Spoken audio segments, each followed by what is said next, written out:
All right, welcome into the Southern Football Podcast. This is going to be a very special edition as Drew's on the road right now, so we think we figured out a way to do this. So I'm gonna let him sort of plug the event he's on his way to if he wants, and we'll start from there. Yeah, so if anybody is in the Auburn area today, we will be at the Auburn University Hotel and Conference Center for their Oktoberfest event. So there'll be some good beer, hopefully some even better people, and I have no doubt some lederhosen and probably a few utilicals along the way. There we go. All right, so we're going to start with the big games in the SEC this week. Next week. First up, we've got Mississippi State on the road at BYU. So first of all, I want to say kudos to Mississippi State for actually going on the road against a Group of 5 team. The last SEC team I can remember doing that. They weren't in the SEC at the time, but Missouri going to Troy. Of course, they got beat by DeMarcus Ware's Troy Trojans. But BYU has the oldest quarterback in college football. He's 26 years old. Taysom Hill actually contemplated doing a grad transfer, but opted to stay with the Cougars after his coach left for the Virginia job, Bronco Mendenhall. Mississippi State, they have improved since losing to South Alabama, but they're frankly still not very good. They are third from the bottom in the SEC in total defense and the worst run defense in the SEC. Right, yeah. I think to me the interesting thing that's is will the Mississippi State team in 2016 season find their identity without Dak Prescott? And I think we've seen that on the defensive side of the ball, they're still able to resemble somewhat. I mean, they don't seem that dissimilar from last year in that regard, but the offense is struggling. I mean, when you're looking at, an offensive SEC unit that's going to put up, that's struggling to put up 250 yards in a game, 300 yards, it's going to be extremely tough to get the wins, not only in the conference, but, like you're mentioning, you've got a seasoned quarterback at BYU who potentially could put up 400 yards on them. Right. Yeah. And, the problem with Mississippi State this year is just not even lack of red zone production, because it's not that the red zone production is terrible, they can't get to the red zone. Right, yeah. They're early on in the season, especially in that South Alabama game, Mullen was trying to sort of force Damian Williams into that Prescott role, and he's just not good enough.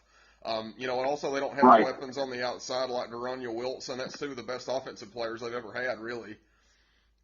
Yeah, I mean, you look at an athlete like Dak Prescott, who's not only got the size, doesn't have the breakaway speed. Like reminds me, just those in-game decisions like a Sean White at Auburn, where you do see some spark, real sparks and potential and talent of just, he can get the yardage with his legs. He can grind out those tough yards on the ground.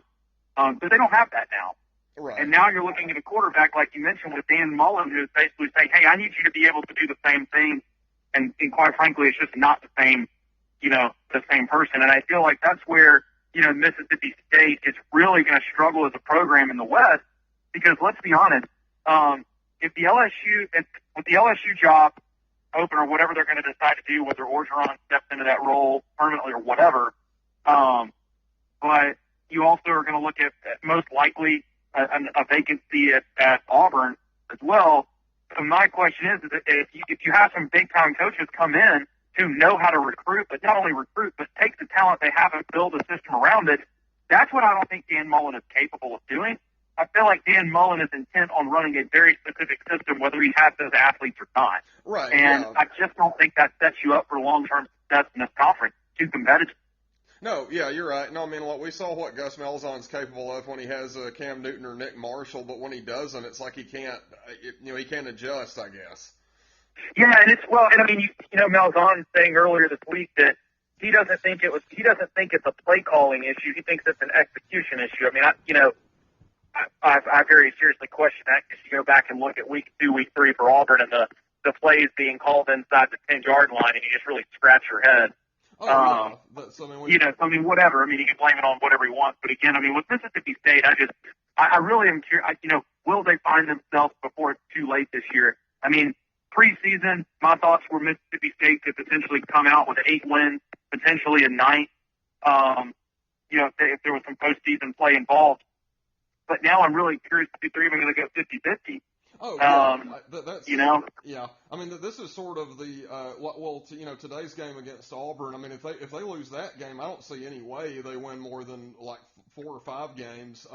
This game and, the one against BYU, they absolutely have to win those games to get bowl eligible. I mean, because they're not going to, I don't see them beating, the Alabamas, the Ole Misses, Texas A&Ms of the world. So let me ask you this. Do you, in your mind, do you feel like Mississippi State right now, what it seems eerily similar to me, is the 2010-2011 Auburn Tigers, where Gene Chizik has Cam Newton one year, and then it's a complete debacle the next. Is that what we're prepared to see at Mississippi State? Do you think if they don't get those 8 wins in our ball, do you feel like Dan Mullen is going to be, on the coaching, job search at the end of the season, or do you think they keep him around? Well, you've got to remember the standard at Mississippi State. Like Dan Mullen's the first one, and he's done it every year except his first year. But he was the first one in school history to get to 4 consecutive bowl games. As unbelievable as that sounds. Yeah, it's a different standard there, and not in a good way or anything, but that's we're trying to compare it to the standard at at Auburn or LSU or wherever. I don't think he's going to get fired. Now I do think he may. I mentioned this in last week's podcast. I think he may take a lateral move, like say if Mike Gundy leaves Oklahoma State for LSU or wherever. I think he may take a job like that, and I think he's going to be better set up for success there, without having to compete with the Auburn's, LSU. I was going to say a potentially bigger recruiting field to pull from. Yeah, and just less competition on the football field overall. I mean, that's. So, do you think if he were to stay in that position at Mississippi State this year, do you think that Dan Mullen? Because I think if he does stay, I think all of the coordinator positions get rolled over. Personally. At Mississippi State. Right. I think if he stays in a head coaching position, I think he's gonna be forced to make some serious changes at the offensive and defensive coordinator position. I agree. And I think he may be forced to do, I don't know. I mean, maybe change his whole offensive philosophy, bring in an outsider to run the offense. I don't think their defense is that bad. As bad as what they've shown, just mainly because of the poor offense that they've fielded so far this season. Right. I mean, I would have no problem believing them looking at, a MAC conference head coach or, a successful MAC conference coordinator or something like that and pulling them into the SEC to see. But, and tonight should be interesting. Obviously, we're, and looking ahead to next week, but tonight we've got, can Auburn break that losing streak to Mississippi State? It should be, this morning rather. Right. Not tonight. But so that should be entertaining to watch later on this morning as well. So. Right. Let's see. An interesting stat about BYU is they have they're 2-3, but they've lost 3 games by a total of 7 points, and they won a Hail Mary pass to Toledo, so they're very up and down, and that's to be expected with a new head coach. But I do think BYU wins a close one, against Mississippi State, maybe 17-14, something like that. All right. Yep, and let's see, we're going to be what I call – now that's the Friday night game. We're going to be what I call waking up to the Turd in the Punch Bowl with Vandy at Georgia. Frankly, neither team looks very good. Now, Georgia's clearly more talented, and, I keep saying this, but Jacob Eason's very similar to Matthew Stafford was as a freshman, with just the flashes of brilliance like in that like the last-second touchdown pass against Tennessee. I know they ended up losing that game, but still. Right, but still. Right. And really the key to this season, or, key to their failure so far this season for Georgia, rather, is just Nick Chubb is just a shell of his former self. He only carried it once against Tennessee for 3 yards. They're going to have him healthy down the stretch to have a decent season. Yeah, my curiosity about Nick Chubb is when he came in as a freshman and put up ridiculous numbers in against some good defenses in the East. You're sitting here thinking to yourself, like, oh my God, this guy is going to be a Heisman hopeful. He's going to be, an early first round draft pick. And now the last 2 weeks, I can't help but look at the kid and just go, man, I'm wondering if he's even going to get drafted on the first day of the draft. I mean, this guy is now, you're looking at somebody who is, potential multimillionaire signing bonus rookie NFL. And now I'm like, golly, this kid may be like 4th, 5th round. Oh, I know. But If his injury's bad enough, he might be undraftable almost. I mean, we've yeah, no, seen I that mean, happen and yeah, I before. mean, one more even, medium serious or whatever you want to call it injury. And yeah, I don't even think anybody wants to touch him because it's too much, it's too many issues, too many questions. But, Right. Yeah, I mean, Georgia, I mean, again, we touched on this, I think 2 weeks ago. Georgia itself, again, I don't know what standard and what these guys are, not comparing themselves to, but where that entitlement comes from. But this is a rude awakening, a wake up call, to the Georgia fan base that first of all, he ain't that great. And second of all, Kirby Smart, as good of a defensive coordinator as he was, it just does not look capable to lead a program. I mean, they had players there, and they have players there, but they're not being, it doesn't look like they're being developed and coached. No, yeah, And of course, I on the totally other agree. hand, I thought he should have gone the Group of Five job first, and then sort of prove himself there, even if it's just for a couple of years. But I mean, there's a I valuable completely agree. experience you can get there that you just can't get when you're learning on the job, especially in the SEC. Well, and to be honest though, with that game being the Breakfast Bowl, personally, I actually think it's going to end up being a pretty competitive game because both teams just suck that bad. So, it's kind of like, remember when we were kids and when you grow up and you run downstairs on Saturday morning and you turn on the cartoons and the funny shows? That's going to be next Saturday's 11 a.m. SEC game. Yeah. I do think it'll be close, but I just, I think Vanderbilt's too badly overmatched on the talent front, especially on the defensive side of the ball. They do have the league's leading rusher in Ralph Webb, he's a great player. He really looks like what we thought Nick Chubb would be this season, leading the SEC in rushing. So, I don't know. I mean, I expect it to be, if I was going to give a score prediction, I'd say 14-10 maybe, something like that. It'll be about like the Vandy-Florida game, I think. Oh, yeah, I'm with you. I would be shocked if either team, puts up the 20-point mark. Either that or, somebody wins with one touchdown and 6 field goals. So, right. Either way, like I said, I think it's going to be a pretty miserable game to look at. So, yeah. Oh, yeah, well, good for the Dogs. Yeah. All right, we're going to move on to Alabama at Tennessee. This could be the first time they have both been undefeated headed into that game in recent history.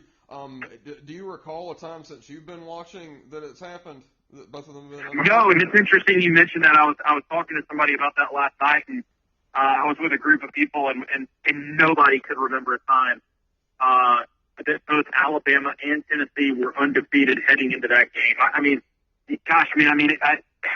I'm thinking back to even the first, Tennessee-Alabama game I went to 20 years ago, and I can't even remember anything like this. Yeah.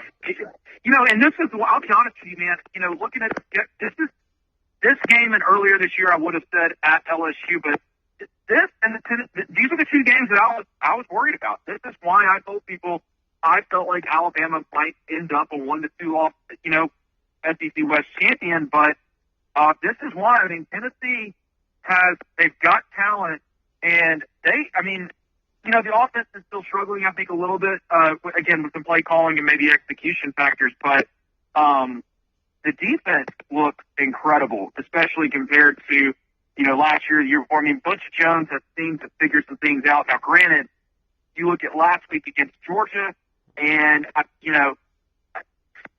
I wish I could say who deserved to win that game. I mean, quite honestly, if you're Tennessee, obviously you take a win anytime you can get it, but I think at the same time you scratch your head and wonder why it even came down to that. Right. Make no mistake, Tennessee always, even when Alabama is at the top of its game, Tennessee plays us lights out. I mean, I think back to, a game where we had to have Terrence Cody block a field goal twice. To beat them, and Alabama went into that double-digit favorite. Yeah, I was going to say that's a team that a not very good Auburn team went on the road and blew out in Knoxville, and that came down to that last play against as good as Alabama was that year.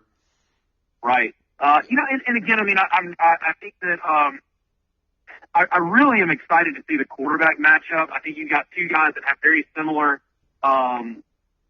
just physical ability, right. Similar physical attributes, same kind of, when you look at the ability to chunk a ball 60 yards down the field, and then you look at the ability to turn the legs on and really get outside the pocket and just terrorize the defense and terrorize those linebackers. Yeah, I'm really excited to see. I think it's going to be an amazing game.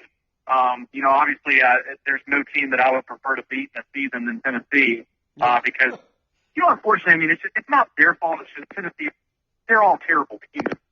So, but that's okay. They can't help that they were born in a vomit-colored orange state. That's not their fault. Right.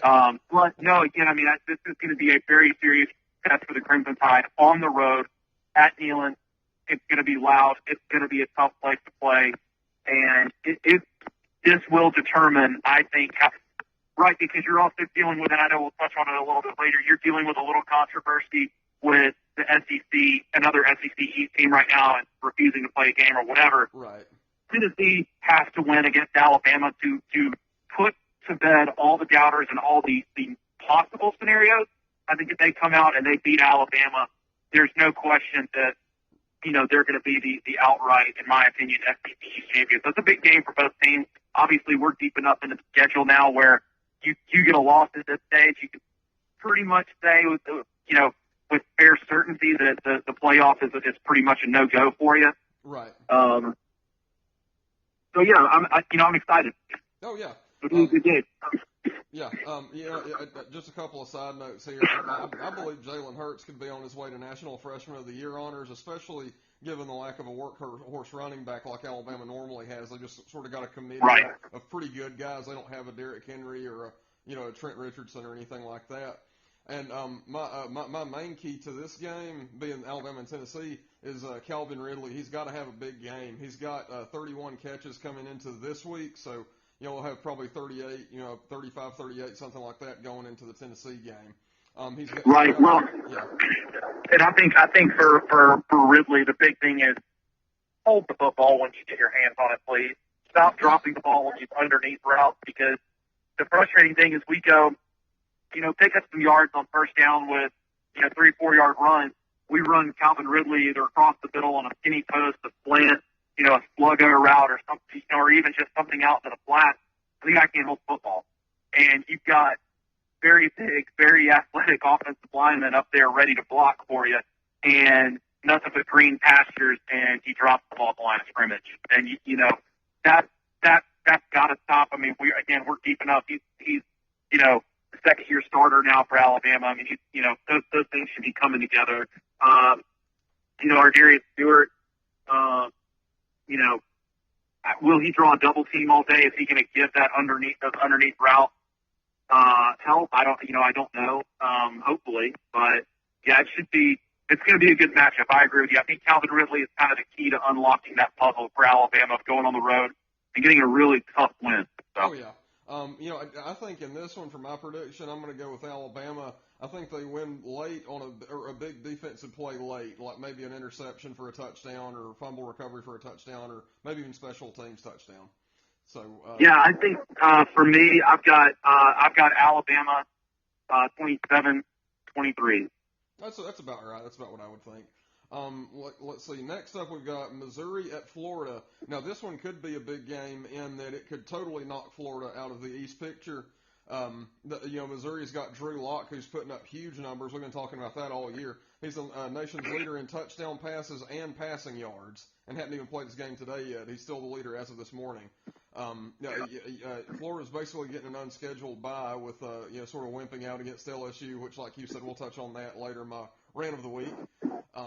There's really not a whole lot, not a whole lot left to say on that game. I still think Florida sucks, but I do think they win it close. It's going to be a really boring game, I think. Now the game is in the game is in the swamp. Yeah. Okay.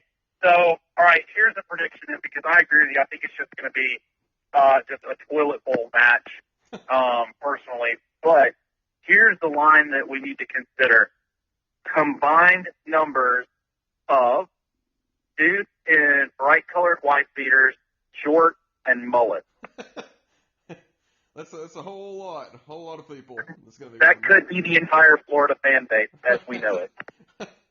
Yeah. Let's see. Did you have anything else you wanted to add on the Mizzou Florida game?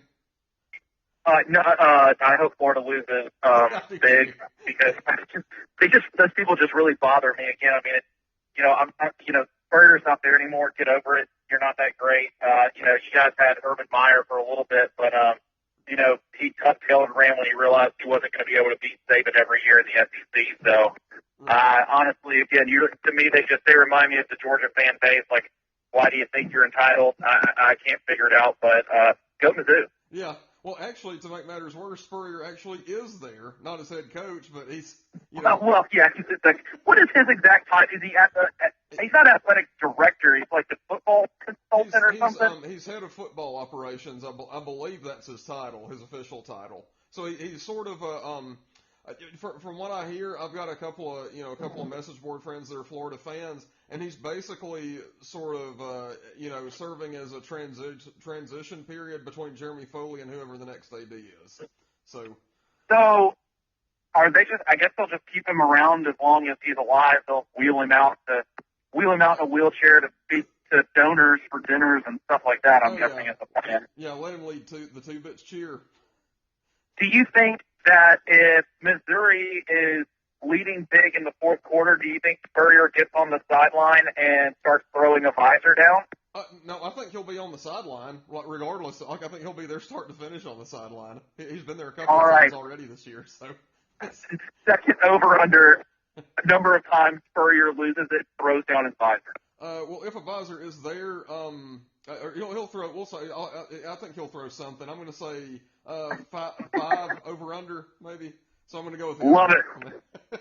All right. Love it. Let's see. Next up, we've got this is our last game of the week. It's Ole Miss at Arkansas. I think this is going to be a really good game. Cannot wait. Yeah, that's going to be a good one. I believe it's the night game, so should be entertaining. See, Arkansas sort of got punked by Texas A&M a couple of weeks ago. They're looking to prove their toughness down the stretch, and this is really where Brett Bielema makes his bones. Is sort of in mid-October and November. This is where he has the last couple of years anyway. I mean, there's been steady improvement in that program. So I look for them to pose a tough test to Ole Miss. I don't know if they're good enough to beat them. But I do think it'll be a pretty close game. Ole Miss has a habit of, with that tempo they run, they can build a big lead early, but they really have trouble hanging on to it late because of the lack of a dominant running game, in my opinion. So did you see? So a couple of thoughts for Arkansas, and then something that I'm not sure if you were able to, if you caught it yet this morning.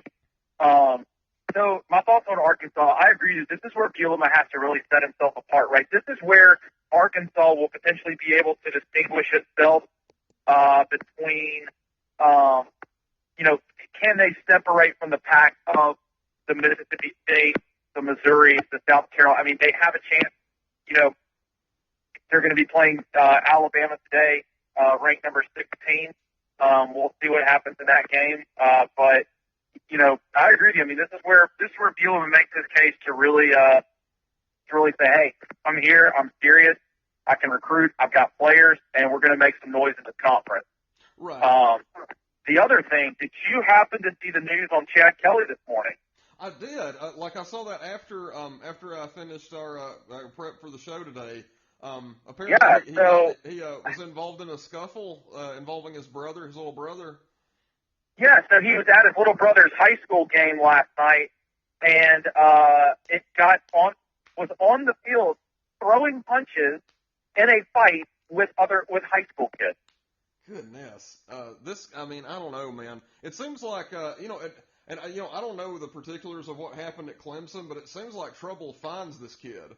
I completely agree, man. I mean, I think that I don't know that it's like the second coming of Johnny Manziel or something. It's just unbelievable to see the terrible decision making of somebody who clearly has talent, and clearly if he could get it together would be a first round draft pick in my opinion. But the NFL scouts are looking at stuff like this going, what on earth is this kid doing? Right. Yeah. I mean, you're right. I mean, like it's sort of in a different way, but he does absolutely fit in that Johnny Manziel category. Sort of trouble, just trouble staying out of trouble, I guess. I don't really know, Well, here's the real curiosity, right? Because I think there's more details that need to come out about the story, and I'll be excited to see if that happens today.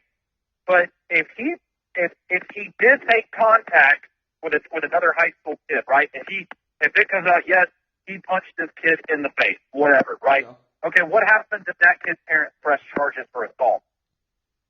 I mean, they would go through the process, I would think.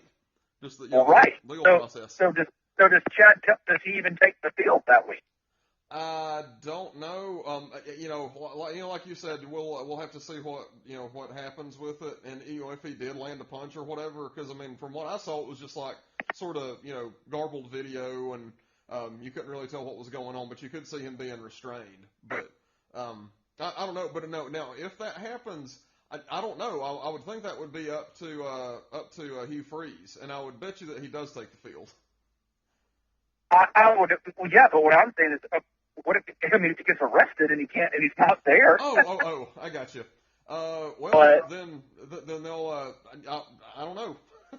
or what I think will probably be most likely is Chad Kelly will take the field because we all know that Hugh Freeze has no problem making sure that people get paid off.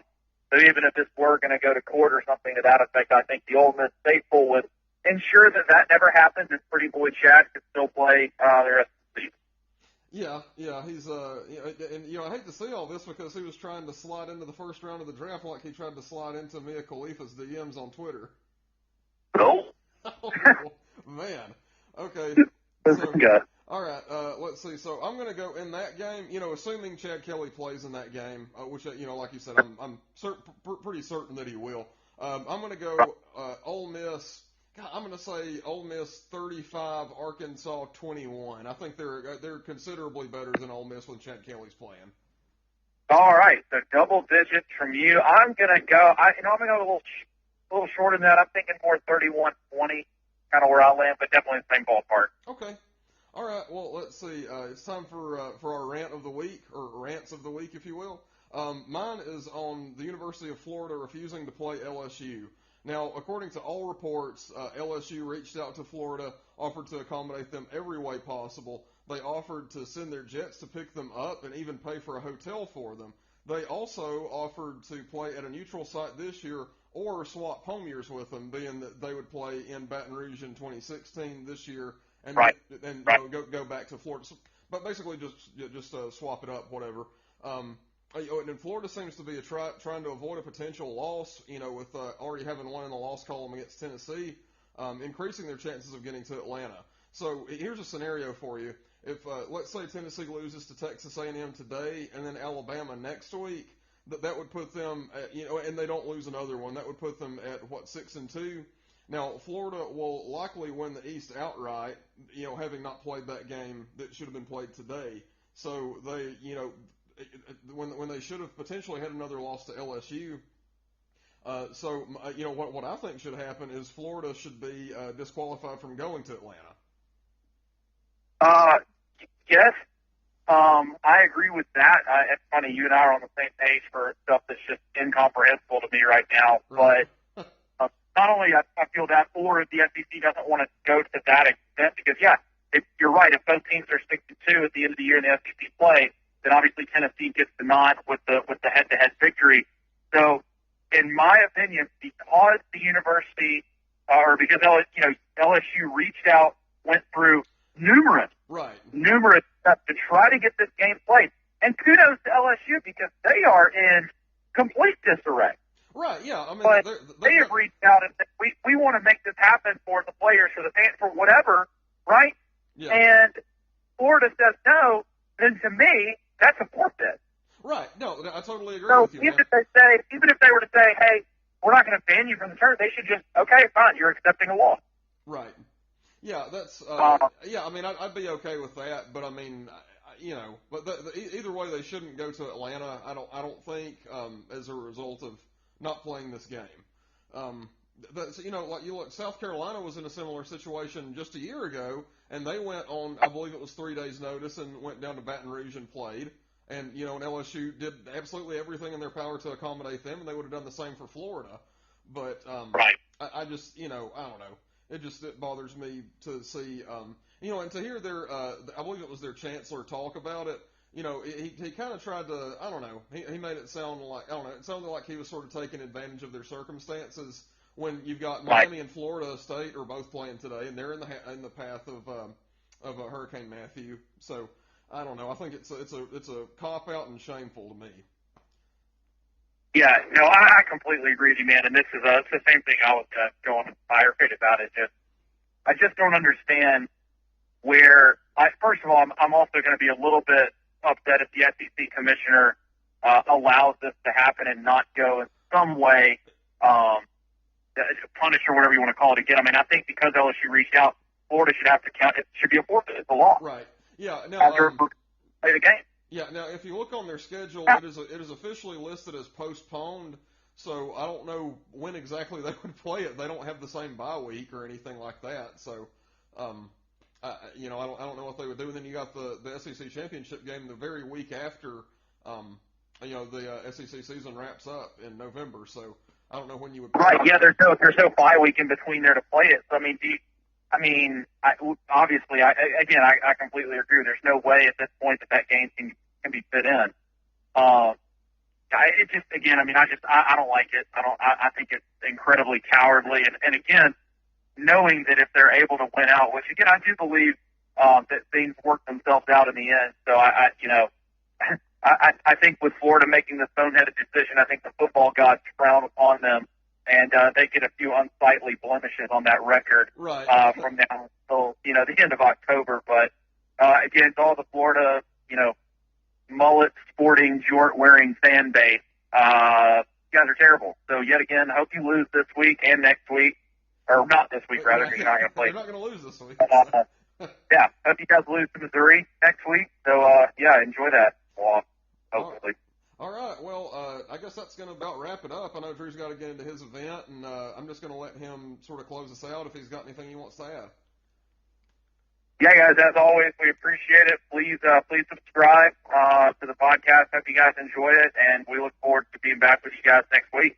All right. I'm about to get ready to watch this Auburn game, so War Eagle. Roll Tide. All right. Have a good one, guys.